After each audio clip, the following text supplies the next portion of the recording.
paz do Senhor. Meus irmãos, a paz do Senhor. Estou feliz de estar aqui com o meu amigo pastor Vitorino Silva Júnior. A responsabilidade de pregar na frente dele, né? Cantar na frente dele é uma responsabilidade, né? Não é para qualquer um, não. Estou feliz de estar aqui com a dupla Débora e Raquel, minha noiva, pessoa mais bonita da igreja. Não fique com ciúme aí. Amém. Estou feliz de estar aqui nessa noite e feliz de estar conhecendo a igreja. Pastor Vitorino e sua família já conheço há algum tempo, apesar deles não lembrarem um pouco de mim, né? Porque eu era extremamente magro. Aí Deus abençoou, a gente engorda um pouquinho, né? Amém? Se alguém reclamar que você está gordo, fala, é Deus que está me abençoando, irmão. Amém? Sem perca de tempo, abra sua Bíblia, o Evangelho de Jesus Cristo, segundo escreveu Lucas, capítulo 19.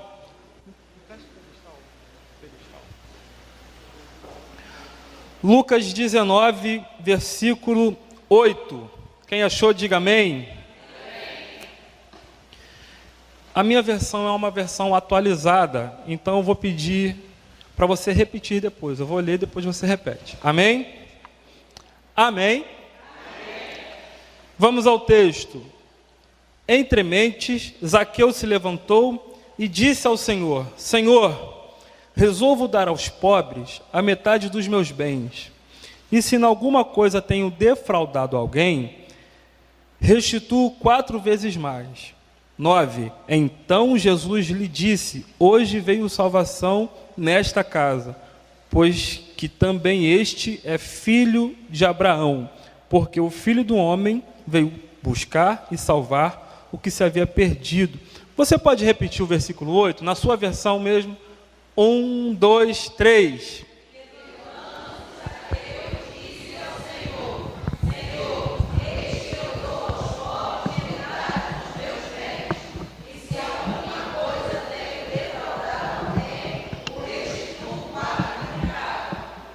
Amém, você pode tomar seu assento. Meus irmãos, eu queria fazer uma pré-introdução, porque o momento é propício a gente falar um pouco de reforma, uma reforma protestante.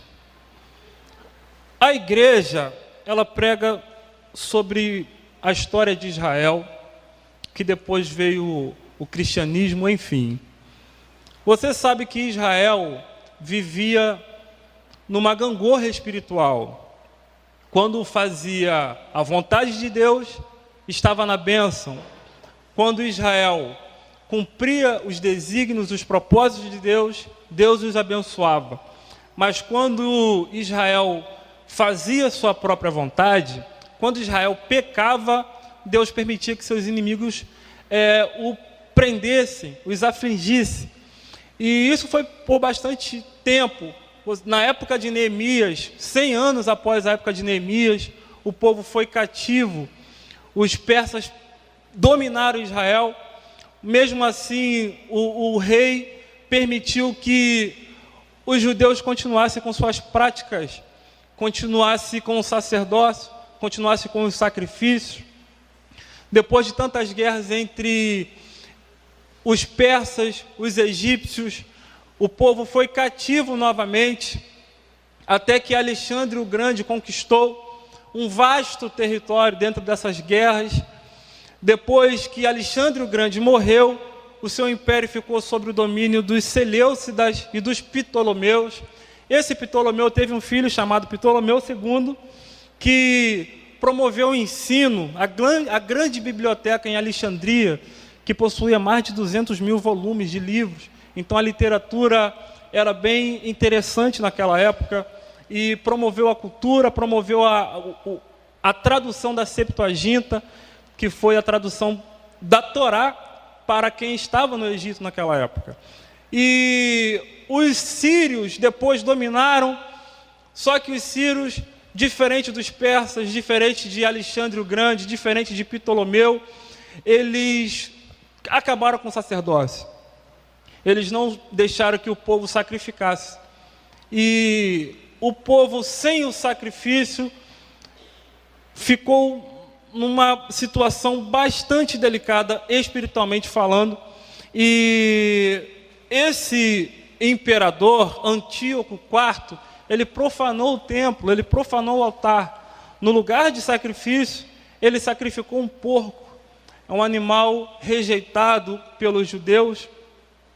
E nesse período, Deus suscita no coração de Matatias, o sacerdote, e seus filhos, Judas, Eleazar e Simeão, se não me falha a memória.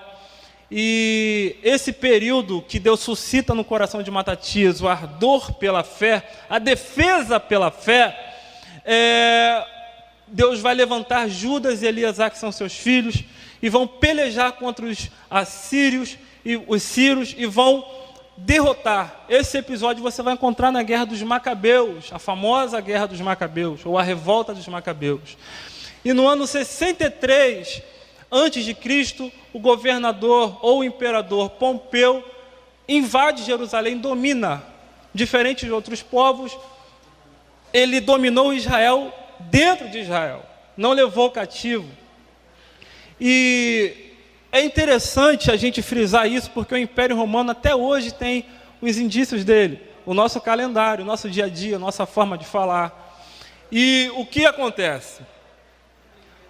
O Império Romano, que dominava no período em que Jesus estava aqui, ele começou a perseguir os cristãos da seguinte forma: cortava os benefícios. Eu vou falar disso daqui a pouco, você vai entender melhor. Quem está me entendendo, diga amém. Amém. O Império Romano começou a cortar algumas coisas, começou a depravar algumas coisas, nesse contexto horrível, e a situação se agrava. De 200 anos, 400 anos depois da morte de Jesus, existia um imperador chamado Diocleciano, que ele queimava livros, queimava Bíblias, queimava cristãos, e era terrível essa situação. Depois que esse imperador morreu,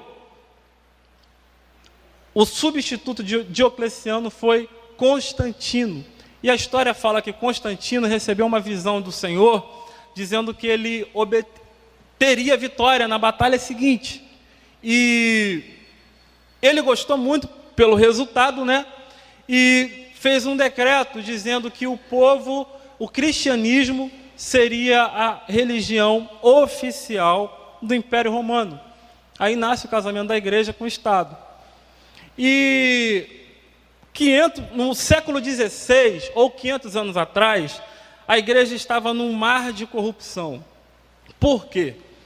O papado, ou o clero, estava corrompido. Tanto é que, na Europa, a crise era tão grande que existia fome, existia pestes, existia desemprego, existia uma série de coisas horríveis, e a igreja estava enriquecendo. Por quê? Porque o povo entendia que tudo de ruim que estava acontecendo com eles era coisa espiritual. Então, se eles voltassem a Deus, as coisas iriam melhorar. Já como se não bastasse, a igreja pregava o medo para aquelas pessoas, pregava indulgências também. O que era indulgência? Existia um monge que pregava a serviço da igreja local a seguinte pregação, a seguinte mensagem: arrependei-vos, porque os seus parentes, os seus amigos estão clamando no que eles chamam de purgatório, né? Ou os outros acreditam em inferno, porque se você depositar uma quantia em valor, ele vai para o céu. A pessoa que estaria sofrendo no inferno iria para o céu. Tentava fazer um jogo psicológico ali. E nesse contexto vai surgir Martinho Lutero. Martinho Lutero, ele era um professor de teologia, e ao estudar o livro de Romanos, ou a carta de Paulo aos Romanos, ele vai entender que a salvação é mediante a fé, é pela graça, e de graça. Então ele vai na porta da faculdade ou do mosteiro de Wittenberg e vai colocar 95 teses dizendo por que a gente deveria, ou eles no caso deveriam contestar a igreja e o Império Romano, que eram um só nessa época. Então, por conta disso, ele foi muito perseguido. Um príncipe, com medo que matassem Martinho Lutero, escondeu em um castelo. Por que ficou com medo de matar? Porque qualquer um que matasse Martinho Lutero estaria fazendo um favor ao Império Romano e à igreja. Então, esse príncipe esconde Martinho Lutero e troca o nome dele para Cavaleiro Jorge. Você conhece essa história, eu sei que você conhece essa história. E, Henrique, o que você quer dizer com isso? Eu quero dizer, eu estou falando aqui de pessoas que revolucionaram sua geração por causa da palavra, ao estudarem a Bíblia. Quem está me entendendo, diga amém. Pergunta para o teu irmão que está ao teu lado aí, você já estudou a Bíblia, não já? Agora pergunta para constranger mesmo, mas com um sorriso, para não doer muito. Fala, qual é a sua contribuição no Evangelho? Eu disse no início que o momento é propício a gente falar um pouco de reforma, porque o nosso país está passando por uma crise moral, uma crise financeira, uma crise de valores, e nós, como igrejas, estamos assistindo de óculos 3D e comendo pipoca. Colocando culpa na esquerda, colocando culpa na direita, colocando culpa nos políticos, e não arregaçamos as mangas. Então fala para o teu irmão que está do teu lado aí, seja um reformador dessa época, meu irmão. Amém? Quem está me entendendo, diga amém. Quem não está me entendendo, diga amém. Oh, glória! Deus abençoe a sua vida. O texto que a gente leu aqui, eu precisei fazer essa pré-introdução, porque eu fiz um propósito de sempre falar disso, porque na minha concepção a igreja, num modo universal, precisa de reformadores. A igreja precisa de mais Martinhos Luteros, John Wycliffe. Precisamos de mais pessoas que briguem pela causa do Evangelho. Amém, meu irmão? A gente leu um episódio bastante famoso. Todo mundo aqui conhece a história do Zaqueu. Se não conhece por uma canção, conhece pela pregação. Um personagem muito famoso. E eu gosto do Evangelho de Lucas, que narra essa história, porque eu gosto de como Lucas interpreta, porque Lucas não era só o médico, Lucas era um grande crítico, Lucas era um grande jornalista. Os especialistas afirmam que no Evangelho de Lucas existe 65% do Evangelho de Marcos. Então, naturalmente, Lucas fez uma entrevista com Marcos, com Mateus, com Maria, com outros personagens, porque ele não era um qualquer, ele era erudito. Então, ele apurava os fatos e escrevia. Eu gosto dessa clareza que ele traz para a gente. Mas para a gente entender a história de Zaqueu, a gente precisa entender a história de Bartimeu. Como assim? Você sabe que Bartimeu não é um nome. Bartimeu, a palavra Bar significa filho de. Timeu. Quem é Timeu? Flávio Joséfo, o historiador do primeiro século, vai dizer que Timeu era um general ou um soldado muito reconhecido, de muito respeito da sua época. E ao se aposentar, ele abriu um comércio para complementar a renda, porque a aposentadoria era só o sangue de Jesus. Era, não é? É ainda? Ô Jesus! É porque falta alguns anos para me aposentar, falta 70 anos para me aposentar. Amém? Eu tenho que profetizar, né, irmão? Você não crê em profecia, eu creio. Amém? Esse Timeu, ao se aposentar, abriu um comércio e foi bem sucedido nesse comércio. E quando o Império Romano chegou, em 63, né, acabou com tudo, eu disse. Acabou com os benefícios de Timeu, acabou com a sua aposentadoria, acabou com o seu comércio, porque quem mandava agora era o Império Romano. E, muito revoltado com essa situação, Timeu vai liderar alguns grupos contra o Império Romano. O Império Romano, vendo a força de Timeu, identificou que ele era perigoso para o seu império, que poderia desestabilizar o governo, provocar um tumulto em Roma, até o imperador tirá-lo do poder, ou até mesmo matar, o que era comum naquela época. Então, o Império Romano vai lançar um desafio: Quem capturar esse cara vai ter um benefício do governo. Nesse contexto surgem os publicanos. Quem eram os publicanos? Os publicanos eram cobradores de impostos. E o texto diz que Zaqueu era o chefe dos cobradores de impostos. Alguns historiadores vão dizer que quem entregou Timeu ao Império Romano foi Zaqueu. Ao capturar Timeu, o Império Romano matou de uma forma terrível, como de costume, né? Alguns dizem que ele foi crucificado, que era um costume do Império Romano, não foi só Jesus que foi crucificado, isso era uma prática comum para eles, da crucificação ou crucifixão, como você quiser interpretar, e com medo do seu filho, o chamado Bartimeu, se revoltar contra o Império também, por causa de questões políticas, ou por causa da morte de seu pai, manda arrancar seus olhos e coloca na porta da cidade como um aviso. Que aviso? Isto é o que acontece com quem afronta o Império Romano. Quem diz isso é Flávio José. Se você quiser pesquisar lá, vai ser bênção para a sua vida. Isso é o que acontece com quem afronta o Império Romano. Nesse mesmo contexto turbulento, Jesus passa por Jericó porque estava indo para a Páscoa, indo para Jerusalém por causa da Páscoa.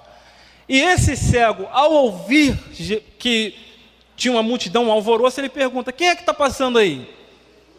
Aí alguém responde para ele: é Jesus de Nazaré que está passando.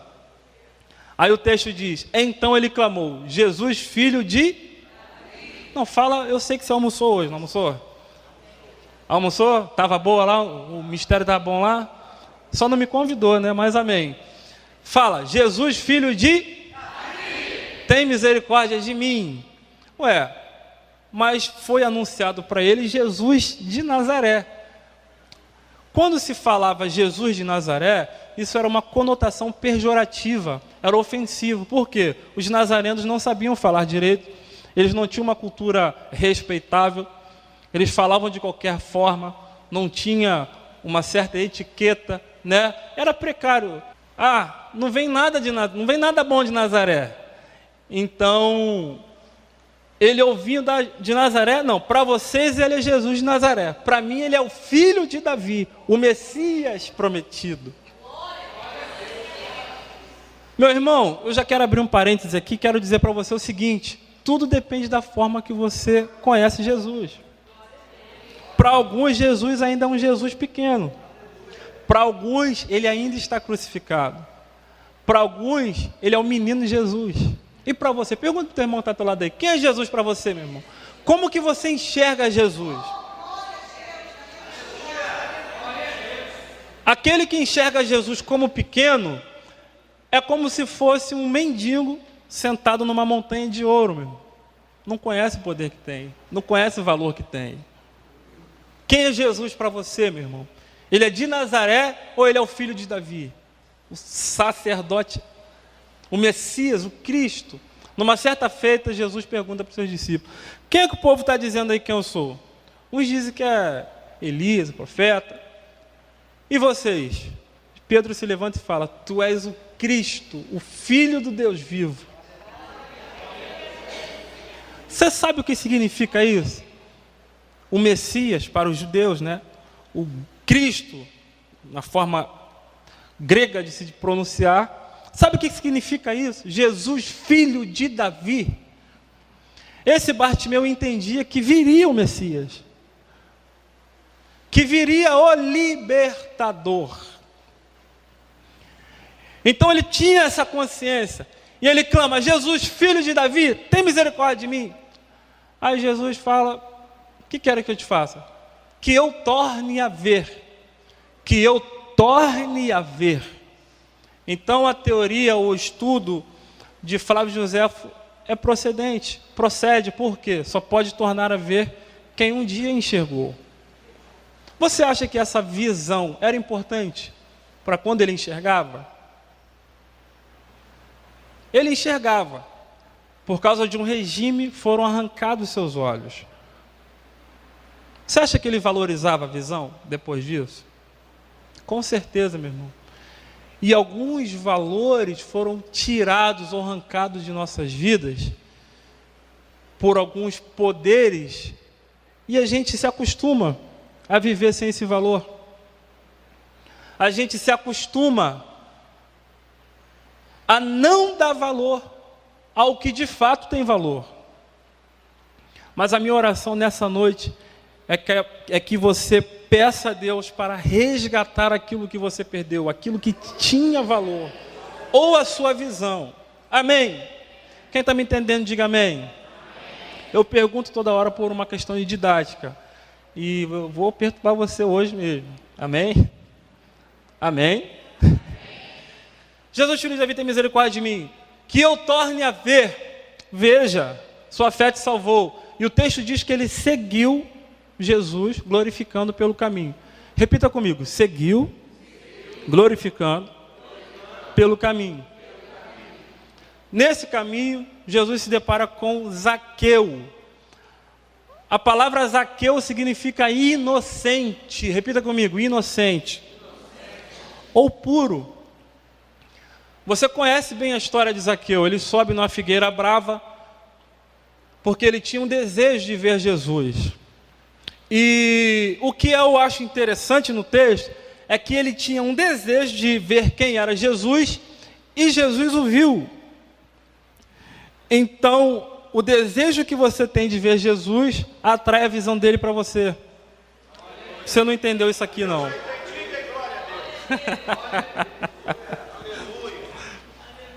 O desejo que você tem de saber quem é Jesus, você atrai a visão dele para você. O texto é claro, ele tinha um desejo de ver, e Jesus o viu. Olha só que coisa. Quem quer ver Jesus aí, meu irmão? Quem está atraindo a visão dele para si? Quem? Levanta a mão assim, deixa eu ver. Levanta a mão quem está atraindo a visão do mestre. E Jesus o viu. E Jesus fala o seguinte: Zaqueu, inocente? Por que inocente? Ele era chefe dos cobradores de impostos. Até aí tudo bem. Sendo um judeu é questionável trabalhar para o Império Romano, porque ele era judeu. E era rico. Mas onde está o problema? Ele cobrava para o imperador e cobrava uma taxa para ele, sobre cada morador, sobre cada comerciante, sobre cada empresário. Então ele enriqueceu com isso, sendo judeu, explorando o seu próprio povo. Ele era odiado por isso. Só que Jesus fala: Zaqueu, desce depressa. A figueira brava, ou o sicômoro que Zaqueu estava, era uma árvore difícil de subir e difícil de descer. Por quê? Ela tinha seus galhos entrelaçados assim. Possivelmente tinha várias cavidades. Jesus, vendo Zaqueu, falou: desce, mas não é só descer, é descer depressa. Zaqueu correria um grande risco de quebrar a perna se ele descesse rápido. Então aquilo que poderia danificar, prejudicar Zaqueu, Jesus manda ele sair depressa. Você não entendeu isso aqui, não?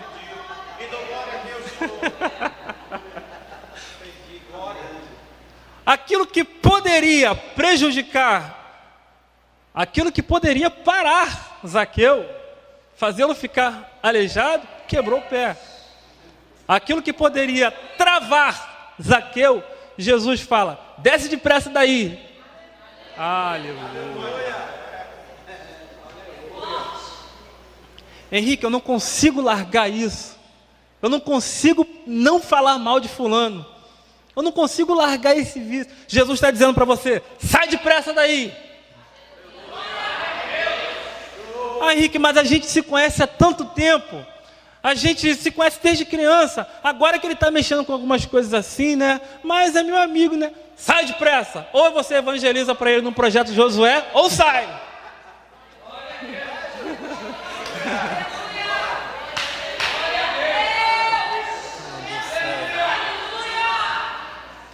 Por que tem que sair depressa? Porque você vai se machucar aí, meu irmão. Isso vai te parar. Desce depressa. Por quê? Você conhece esse texto. Porque hoje me... Não. Porque hoje me convém... Quem leu aí estava escrito convém? Porque hoje me convém. Isso estava na sua Bíblia aí? Tem alguém aí? Tem alguém aí? Oh, glória a Deus. porque hoje me convém. Em algumas Bíblias está escrito convém. Só que na linguagem original, por que eu não falei o texto original? Porque não existe mais o texto original, se perdeu com o tempo. Mas a língua original ainda existe, que é o grego koiné. Para quem não sabe, o Novo Testamento foi escrito em grego koiné. O que significa isso? Um grego coloquial, povão. Qualquer pessoa poderia ler aquilo. Nesse trecho está escrito edzei, que significa tenho necessidade. Existe uma grande diferença entre conveniência e necessidade. Jesus não falou, me convém pousar na sua casa. Jesus falou, eu tenho uma necessidade de estar na sua casa.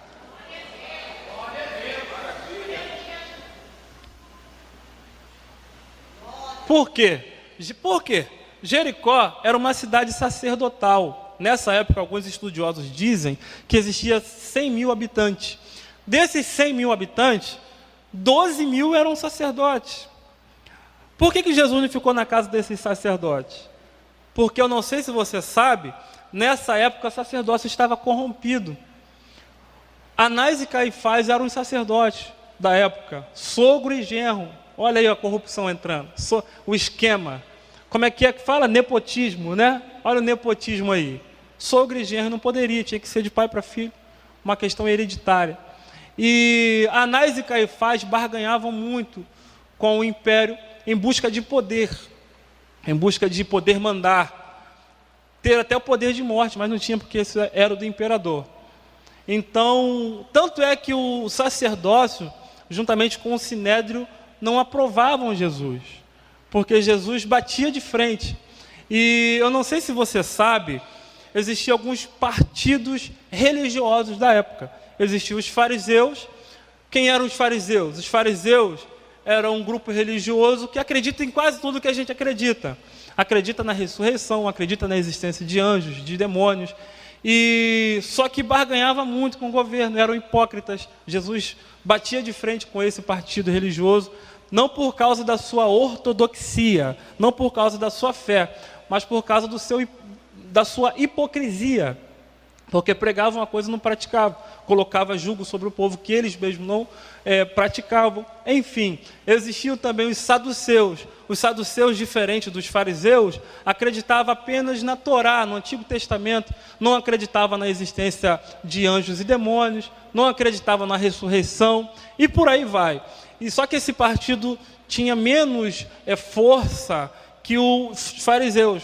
Era composto de pessoas que tinham dinheiro, igual esse irmão que está do teu lado aí. Se esse irmão tivesse daquela época lá, ele seria um saduceu, né? Você não recebe profecia, não, é?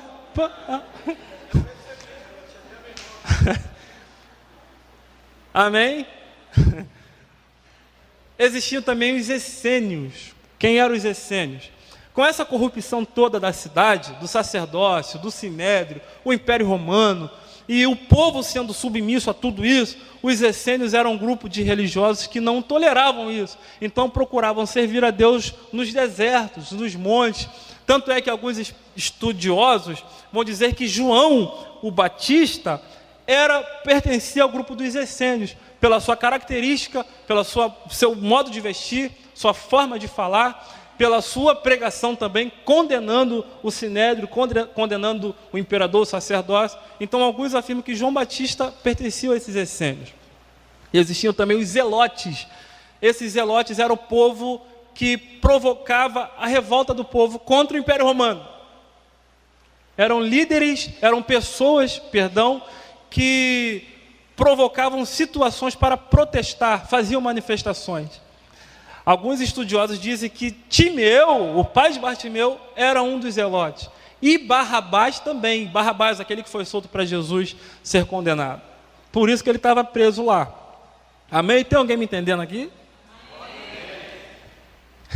Eu faço essa pergunta, eu sou chato em perguntar, por uma questão de didática.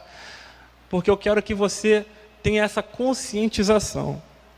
A igreja não precisa ser emocionada. A igreja precisa ser conscientizada. Por isso que eu pergunto toda hora, uma questão de didática. Não fica com raiva de mim não, amém?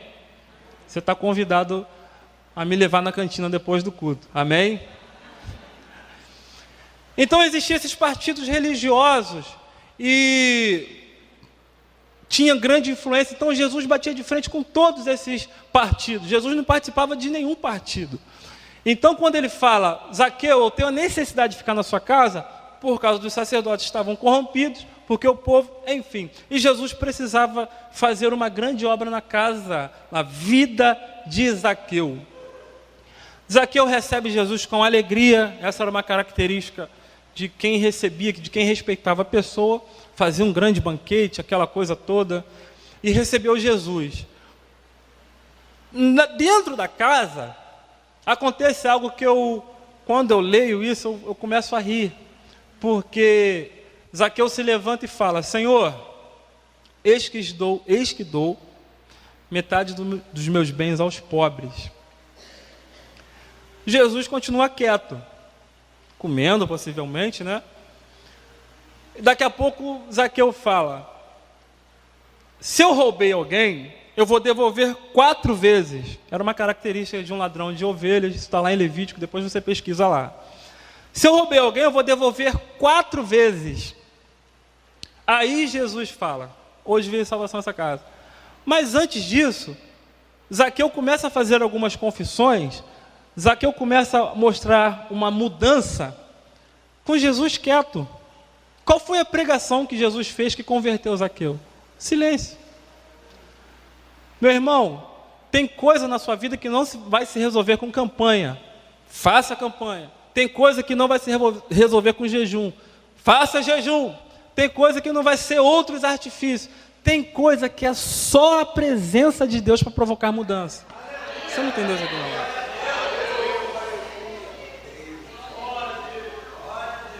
A presença de Jesus na casa de Zaqueu foi o suficiente para provocar mudança em Zaqueu. Henrique, eu queria tanto que fulano mudasse. Mas uma praga, uma peste. Queria tanto que mudasse. Não muda. Eu oro, jejum, subo um monte. Eu moro no monte, comprei uma casa no monte. Nada muda. Meu irmão, leva a presença de Jesus para lá que muda. Leva. Isso é muito interessante, porque Jesus não falou nada e ele começou a confessar, mostrar uma mudança. E sabe o que é mais interessante? Zaqueu falou isso e Jesus estava cercado de uma multidão. O povo sofria muito naquela época, porque o povo já era pobre. Zaqueu extorquia mais ainda o povo. E o povo teve uma vitória financeira por causa da presença de Jesus. Zaqueu falou, vou dar metade dos meus bens. Hein? E ele era rico. Como se não bastasse, falou, se eu roubei alguém, Zaqueu roubou alguém? Sim ou não? Mais uma chance. Zaqueu roubou alguém? Sim ou não? Não, tem gente que não almoçou, né? Tem cantina hoje aí? Tem cantina? Tem cantina? Tem uma pizzaria aqui, vou levar você lá daqui a pouco. Mas é o pastor que vai pagar. Zaqueu roubou alguém? Sim ou não? Ele falou, se eu roubei alguém, multidão acompanhando Jesus. E ele fala isso, todo mundo em silêncio. Eu vou dar 4 vezes para quem eu roubei. Você entendeu isso aqui? Você entendeu isso aqui, meu irmão?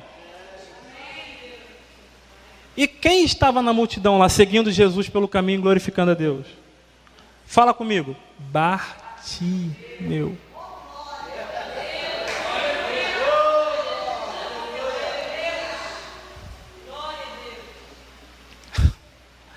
Meu irmão, Bartimeu teve a sua visão restaurada, poderia ir para casa, poderia ir para sua família, poderia trabalhar. Trabalhar não, que isso, irmão? Poderia trabalhar, poderia começar uma nova vida, poderia ser um grande testemunho, a pregação daquele homem, imagina, quantas almas ele não poderia ganhar? Mas não, ele seguiu Jesus pelo caminho, uma razão simples, era Páscoa, todo judeu, homem, teria que ir para o templo. Então, ele seguiu Jesus pelo caminho. Ao seguir, ele participou da metade dos bens de Zaqueu. Ô glória! Ainda teve 4 vezes mais do que ele foi roubado, meu irmão. É só Jesus que faz isso, pastor. É só Jesus que faz isso. Aí tem gente me olhando assim, E se fosse com você? Você estaria de sorrisão aí, né? Opa, 4 vezes mais? Daqui a pouco alguém fala, pessoas que trabalharam de tal ano até tal ano vão receber 4 vezes mais. 4 vezes mais. Mas o interessante disso aqui não é um milagre. Jesus não está preocupado em fazer o milagre. Jesus está preocupado com o seu comportamento depois do milagre. É isso. Ser curado, isso aí é moleza. Ter a visão. O Império Romano arrancou os seus olhos.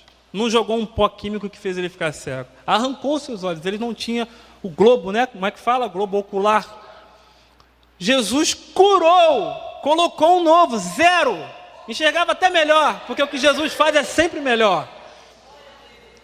Ele poderia ir para casa, mas ele seguiu Jesus, glorificando a Deus pelo caminho. Pergunta para o teu irmão que está do teu lado aí, você se comportaria assim, meu irmão? Ou você iria para a internet se promover? Ou você correria atrás de Zaqueu? Agora ele enxergava Zaqueu, poderia pegar Zaqueu, né? Falar, foi você que matou, rapaz. Mas não, meu irmão. Ao seguir Jesus, ele participou das bênçãos de Zaqueu e recebeu 4 vezes mais. Fala para o teu irmão, isso pode acontecer com você, meu irmão. Meus irmãos, fique de pé. Vamos ficar de pé? Fique de pé. Eu quero orar nessa noite. Eu quero profetizar que essa palavra entre no seu coração e produza resultado. Quem entendeu essa palavra aqui? Glória a Deus. Essa é a proposta de Jesus. Jesus não vai fazer igual a gente quer. Jesus me exalta e não exalta fulano. Quando o Senhor me dá aquele carro, eu vou passar por ele assim, não vou dar carona. A proposta do povo, a nossa proposta hoje, é que a gente cante no palco e o povo fique na plateia. A proposta de Jesus é colocar os dois no patamar, porque ele curou, abençoou Bartimeu e restituiu Zaqueu à comunidade, porque Jesus falou, salvação veio nessa casa e este também é filho de Abraão, ou seja, é judeu como eu e você. Por que Zaqueu teve essa restituição? Porque não adianta ter dinheiro e não ter convívio. Todo mundo odiava aquele homem. O que adianta ter carros, fazendas, casas, apartamentos, gado, e não ter com quem compartilhar isso? Então Jesus restituiu as bênçãos a Bartimeu e a Zaqueu. Jesus não quer colocar você no palco e quem você julga ser seu inimigo na plateia. A proposta de Jesus vai além disso. Ele falou, eu vou para o meu Pai, para que onde eu estiver, você esteja também. Se eu estiver no palco, você fica no palco. Se eu estiver na plateia, você fica na plateia. Ah, você não entendeu isso não. Glória! Está entendendo qual é a proposta de Jesus para a sua vida, meu irmão? Então coloque a mão no seu coração aí, em nome de Jesus. Senhor, eu quero te agradecer por essa noite.